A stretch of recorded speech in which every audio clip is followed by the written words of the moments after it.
Thank you so much. That's a hell of a welcome. Well, I appreciate it. Love you too. Well, this is a lot better than the last time I was at University of Wisconsin. That time I actually had to flip the double bird, which made for good pictures, not the best learning environment. I was glad to see that the specific protest event that was almost organized by apparently the Milwaukee International Socialist Organization. They had met up to discuss how to protest the event. They said they were going to figure out a way to fight scapegoating of immigrants, racist rhetoric, and anti-working class policies, all of which I was surprised to find that I was engaging in. They're going to have to listen to what I say tonight and figure out whether, in fact, I have engaged in any of that. Also, I will say this is a pretty good crowd. Apparently, the meeting at which they were organizing, according to Facebook, it had 6 RSVPs. So, socialism, wildly successful wherever it goes. So tonight I want to talk about speaking from a common basis of fact. One of the big problems in our country right now, one of the big problems with our political discourse, is that folks are not operating from the same realm. They're not even making fact-based arguments anymore. One side screams something, the other side screams something back, and usually these are factless contentions about the state of the world, conclusory statements that have no root in reality. And one of the big problems with that is that when proof is then given of a particular position, this is considered offensive. If you say something like men are men and women are women, then this is automatically considered offensive because we are not operating within the same realm of reality. We're not operating on the same factual basis. We've not defined any of our terms. We've not talked about the parameters of the debate. And what this leads to is a lot of people who are very, very angry at each other. And before you can even have a political conversation about how the country ought to be run or about how you believe society ought to operate, you first have to be operating within the same factual framework. And so tonight what I'm going to try and do is I'm going to try and give you a bunch of facts, a bunch of factual statements that are based on studies, based on evidence, and then I'll draw my conclusions from them. And then if folks want to argue with the conclusions, then we can do that. And they can marshal their evidence, and they can explain where they think that my logic has gone wrong. But if we don't do that, if instead we just stand up and shout at each other slogans without any relevance to the public discourse, then we're not advancing the debate in any serious way. We're not having a discussion. We're just having a yelling contest. So I'm going to say a bunch of stuff. The stuff is probably going to be controversial because facts are now controversial. But fortunately, as we all know, facts don't care about people's feelings. So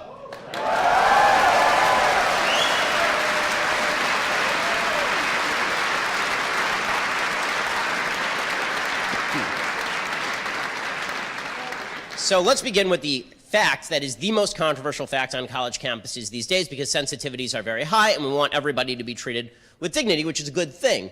But you can treat people with dignity while also respecting the realities of life. Okay, so let's start with a very simple fact. There are 2 sexes. There are not 9, there are not 11, there are not 15. There are 2. Okay? There are men and there are women. Now, the fact that a statement that literally my 2.5-year-old understands can elicit massive applause from an audience of over 1,000 people betrays how controversial this basic factual proposition has become. But it is indeed a basic factual proposition. Men cannot become women. Women cannot become men. Men who believe they are women are not in fact women, which means that transgender women are not real women. Okay, when people say transgender women are real women, they are making a contention about the state of the world that is simply not true. If you want to say that transgender women are men who have a condition in which they believe they are women, if you want to say that they are experiencing female gender and then you can define gender in some way that somehow makes sense, if you want to do that, that's fine. But if you want to make the argument that men can become women and women can become men and that you can use interchangeably transgender women and women, then you are making a statement about the world that has no factual basis. Okay, there are 2 sexes. People with a Y chromosome are almost universally male. People without a Y chromosome are almost universally female. The only exceptions, and the reason why I'm using almost in those sentences, is there is variation in a very tiny percentage of the population. These folks are intersex, and they may have primary or secondary sexual characteristics that do not match the presence or absence of a Y chromosome. This is not a third sex. These are called genetic abnormalities. Okay, they exist in virtually every aspect of life. In every aspect of biology, any statement that you make biologically speaking, there will be exceptions to that rule. That does not mean the rule does not exist. If somebody is born without a working kidney, that does not mean that kidneys generally do not perform certain functions. It means that certain people have a disorder of the kidney. Okay, if people are born intersex, this means they have a genetic abnormality, not that there are not males and there are not females. Okay, mammals are based on dichotomous sexual differences. Human procreation is based on these dichotomous sexual differences. This is uncontroversial in biological circles. But because people have decided they want a particular political outcome to a particular political debate, they've decided to go back in and rewrite the science. Transgender advocates claim that no evidence has to be shown of intersex genetics in order to determine if a person is indeed transgender. So that argument doesn't even make any sense. What folks on the transgender right side will say is they will very often say things like, well, there is a third sex, and that third sex is made up of people who don't match their chromosomal status. Okay, that is true, but that is not the claim that is made by transgender advocates. They say that even if you are fully biologically female in every possible way without an intersex condition, you can still be a male. Okay, this obviously makes no sense. A perfectly normal biological male, in terms of genetics, cannot in fact be a woman in a man's body. This evinces a certain Cartesian duality in which the mind and the body are completely separate. And there's a female soul inhabiting a male body. It's the soul of the machine. This stuff's been debunked for legitimately well over a century. And in order to achieve this nonsensical conclusion, transgender advocates create a new category different from sex. And this is where we get into gender. Gender, in this view, is about maleness or femaleness, which is an entirely subjective category not linked to biology. First of all, this is kind of weird, because if you're going to say that there's a different term of art for maleness and femaleness, and that these stereotypes make someone male or female, that sort of cuts against the entire argument made by feminists, which is that stereotypes shouldn't be catered to in any case. Right? Feminists suggest that if there is a female and she has all male stereotypical characteristics, she's just as female as any other female, which makes a lot more sense than the transgender argument, which is that if a male has a bunch of female characteristics, behavioral characteristics, that makes the male female. That doesn't make any sense at all. Okay, second, this actually assumes that if gender exists along a spectrum, there aren't a specified number of genders. Right? They're an infinite number. There are an infinite number of genders, making the term itself completely irrelevant. So gender itself doesn't have any specific peg to peg down to. There is no actual gravity to the term.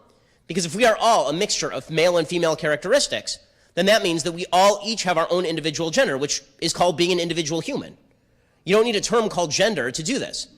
Right? Instead, you're just a person, and every person is different in this way. Also, separating maleness and femaleness from genetics is scientifically illiterate. To say that a biological male is a gendered female is a basic contradiction in terms, because male characteristics are linked to male genetics. As far as the idea that transgenderism itself is a condition that is genetically encoded from birth, this also is belied by the statistics and the facts. Okay, the reality is that 80%, approximately 80% according to certain psychologists, of children who are identifying as a different gender when they are children grow out of that by the time they become adults, which is to suggest that gender confusion may not actually be an encoded genetic condition in which you believe that you are a member of the opposite sex, and it's unchanging over time. Now, why does any of this matter? The truth is none of this should matter, right? Because in any sort of interpersonal situation, there are going to be times when you humor people, when you treat people nicely, to treat people nicely.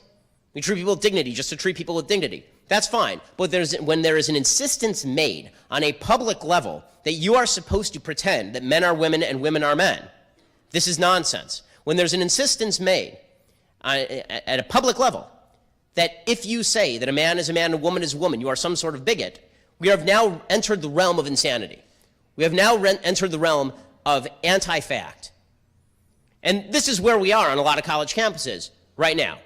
Now again, maybe the nice thing to do to avoid making people feel bad on an individual basis is to call them what they want to be called, right? We do this with our friends and with our family all the time.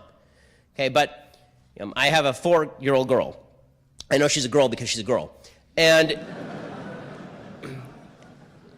very often my 4-year-old girl will bring me a picture that she's drawn or a painting that she's made. And she'll ask me what I think. And I always say it's beautiful. Well, I say it's beautiful because I love her and because she's my daughter.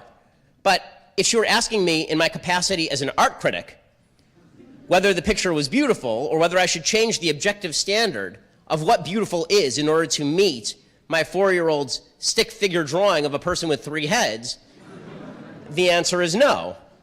Being nice to people on a personal level does not mean that on a general societal level we must now cram down false notions of what reality constitutes. And yet this is exactly what college campuses are doing. At this university, for example, there's the Lesbian, Gay, Bisexual, Transgender Resource Center. Their website lists 12 appropriate pronouns to use. These include, and I'm going to screw up this pronunciation because these aren't real words.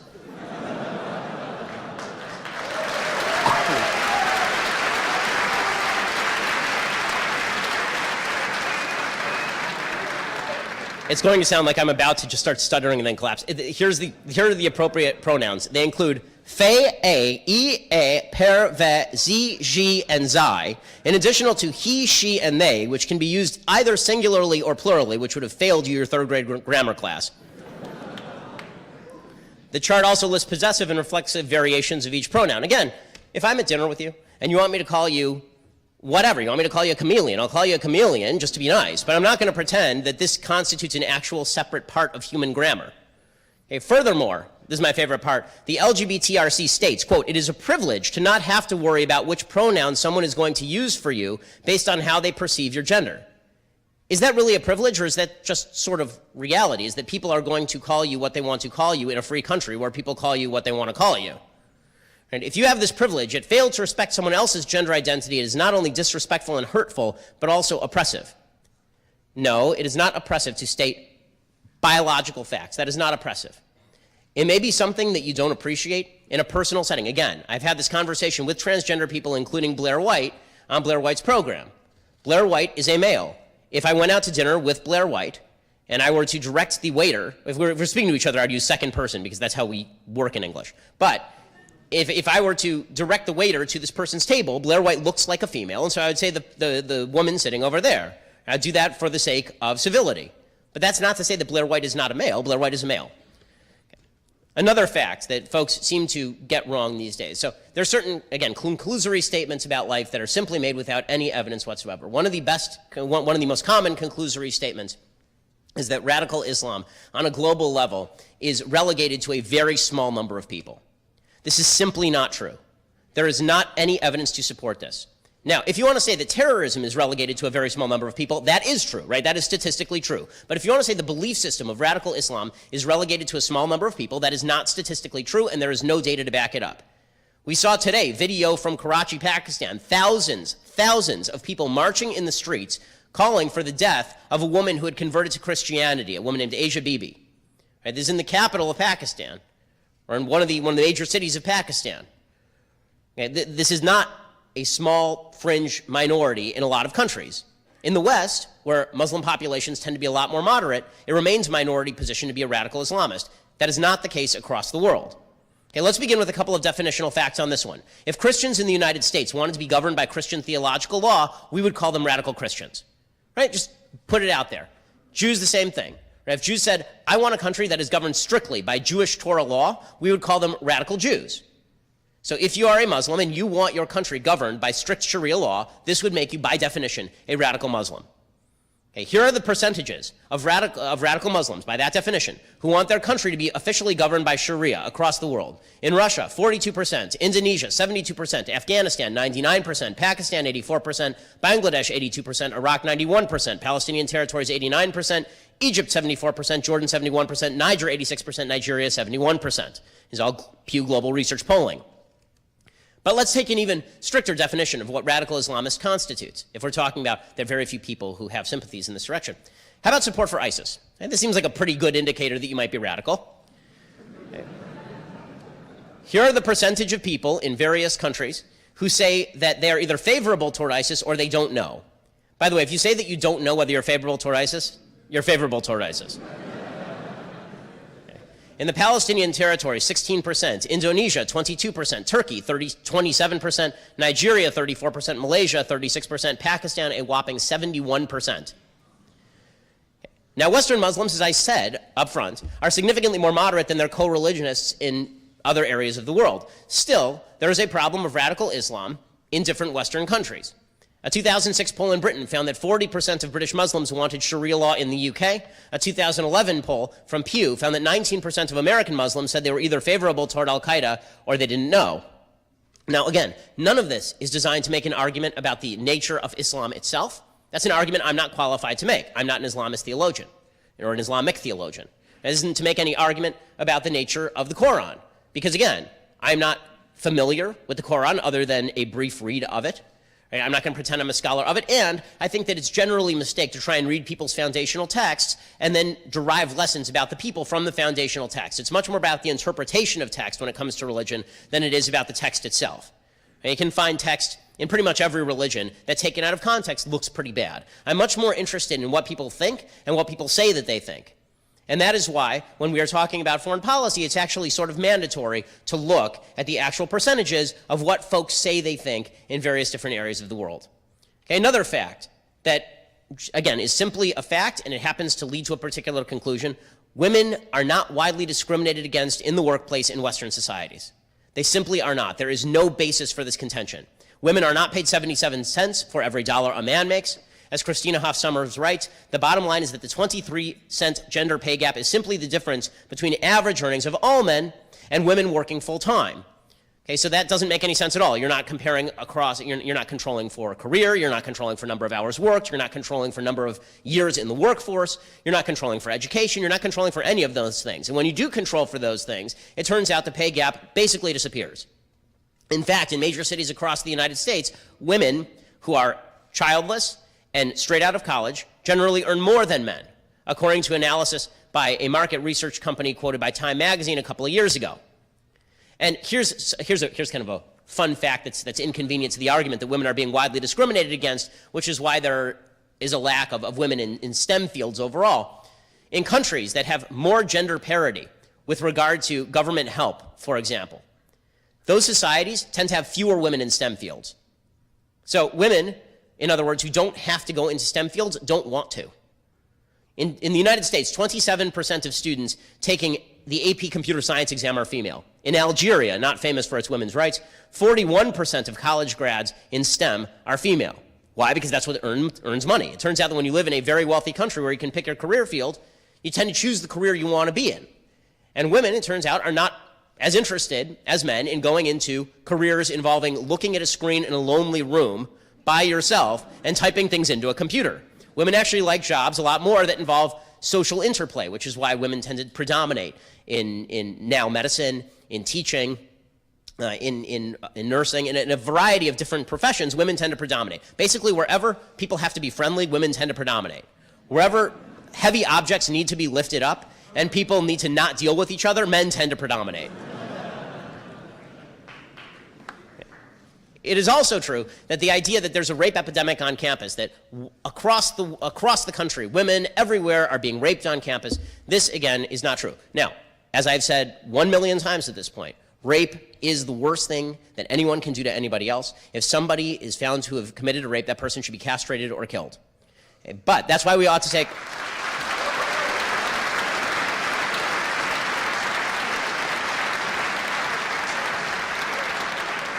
That's exactly why we ought to take allegations of rape and sexual assault extraordinarily seriously, as opposed to simply conflating all elements of unwanted sexual attention or unwanted social attention into one category and then calling that sexual assault. The statistic that suggests that 1 in 5 or 1 in 4 women on a college campus have been raped is sheer nonsense. It is just not true. There is no statistical support for this particular point, and if it were true, then ladies run. Really, I don't know what you're doing at this university. Like I have a daughter. If she hits college age, and I really thought that there was a 1 in 5 chance that you were going to be raped on a college campus, you think she's going anywhere near a college campus, at least unarmed? Okay. Where does that actual statistic come from? Professor James Allen Fox of Northeastern University and Richard Moran of Mount Holyoke College say the estimated 19% sexual assault rate among college women is based on a survey at 2 large 4-year universities, which doesn't actually reflect all colleges across the country. And in addition, the survey had a large non-response rate. It was selected in.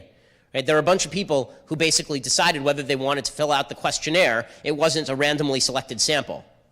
How many rapes are actually committed on college campuses? According to the Bureau of Justice Statistics Violent Victimization of College Students report, from 1995 to 2002, there were 6 rapes per 1,000 per year on college campuses.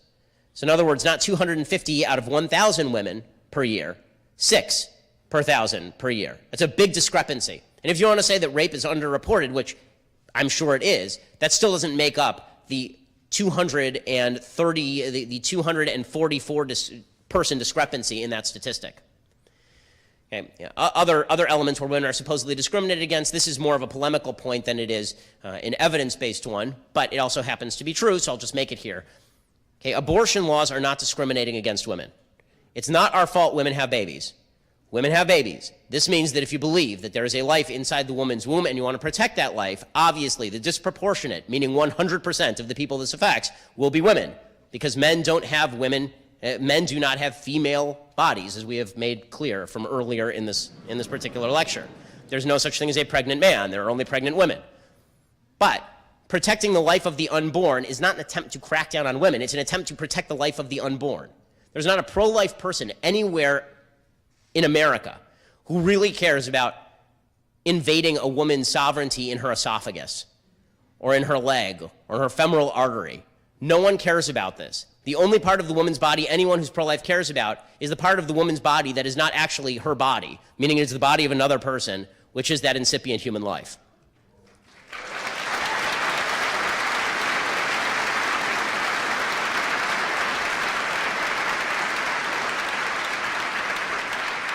Other inconvenient facts. Folks like to say that capitalism hurts the poor. This is the greatest load of crap anyone has ever spilled in economics. Capitalism is the best thing that has ever happened to poor people the world over. Okay.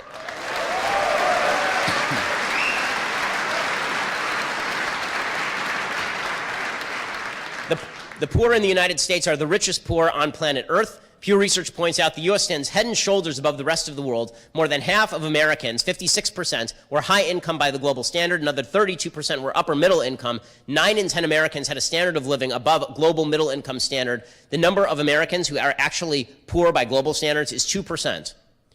Okay. As for the notion that the rich in this country don't pay their fair share, obviously this is also untrue. We have one of the most progressive tax systems in the Western developed world.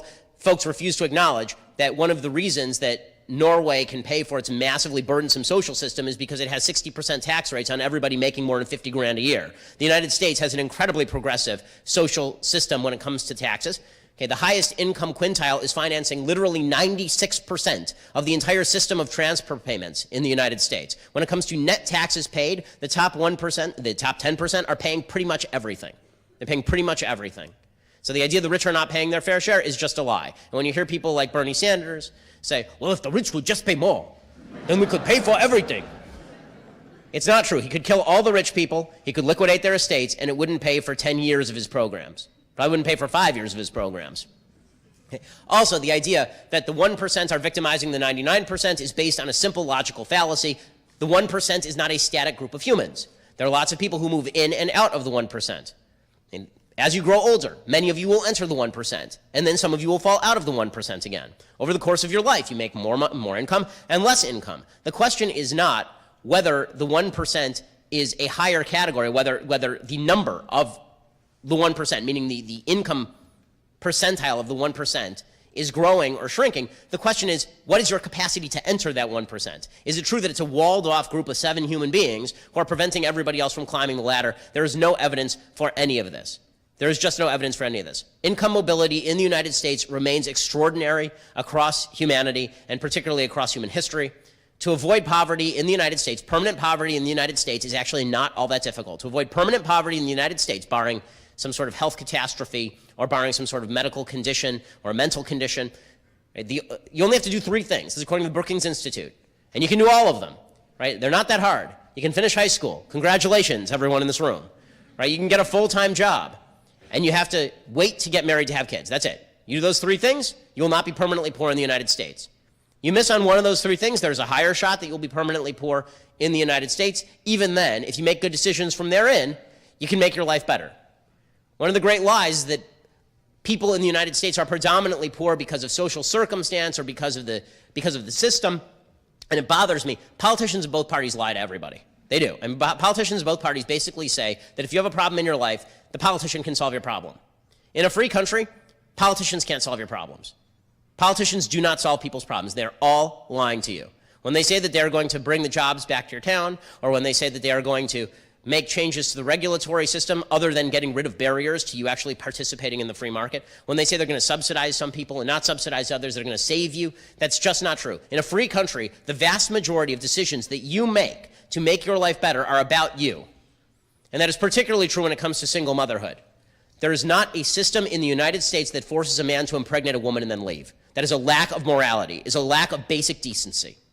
Men need to stick around and take care of their babies, and women need to marry the men with whom they have children.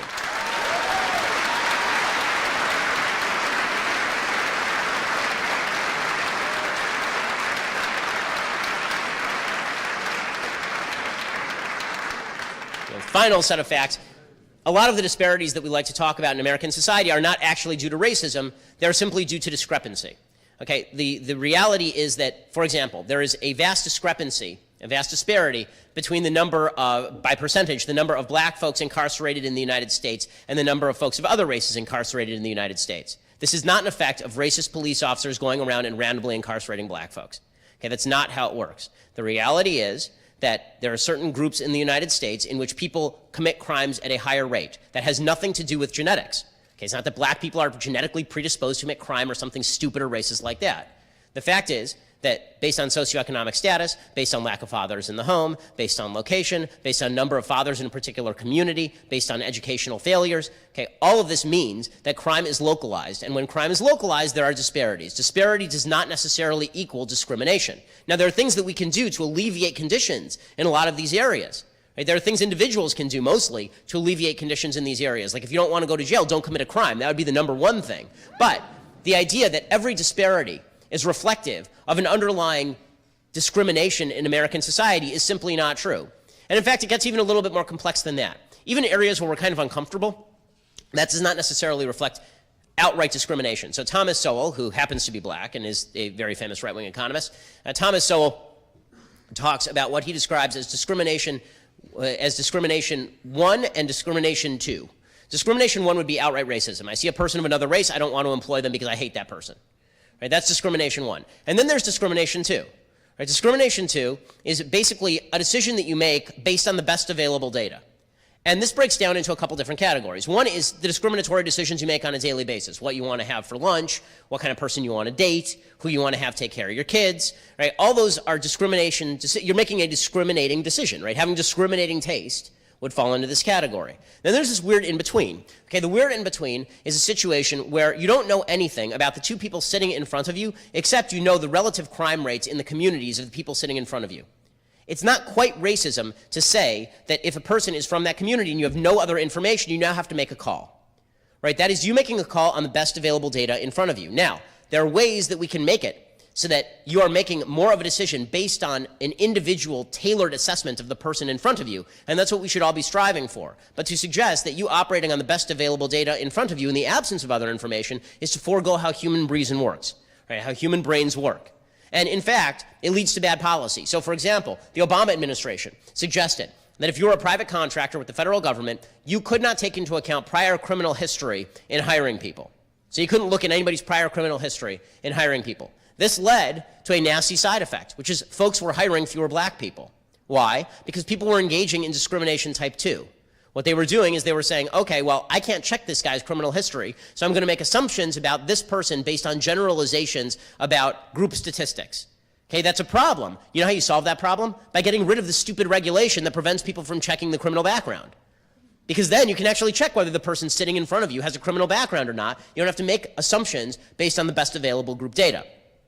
The reason that it's important to explain the difference between disparity and discrimination is that we can be as logical and meticulous in getting beyond discrimination and eliminating disparity as we possibly can through our free choice.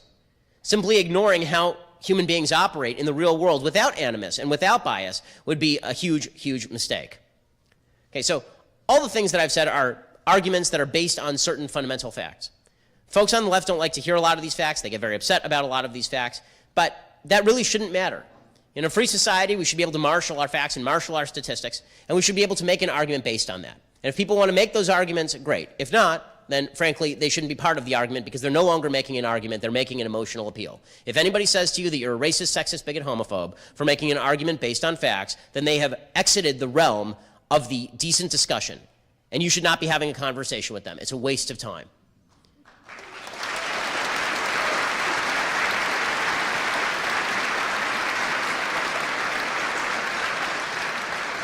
So in the end, let's get back to at least trying to predicate our opinions on something called the truth. And people like to conflate their opinion with the truth. They say it's my truth. which is idiotic. There's no such thing as your truth. Right? There's just the truth, and there is your opinion. If it is your truth, I can immediately assume it's bullshit. Okay? The truth is a fact that can be verified and that can be backed up. And then your opinion can be based on those facts or cannot be based on those facts, and then we can make an assessment as to the value of those opinions. If we can do that, then we can have civil conversations once again, and we can have discussions that are worthwhile and forward the country. Thanks so much. Happy to take your questions.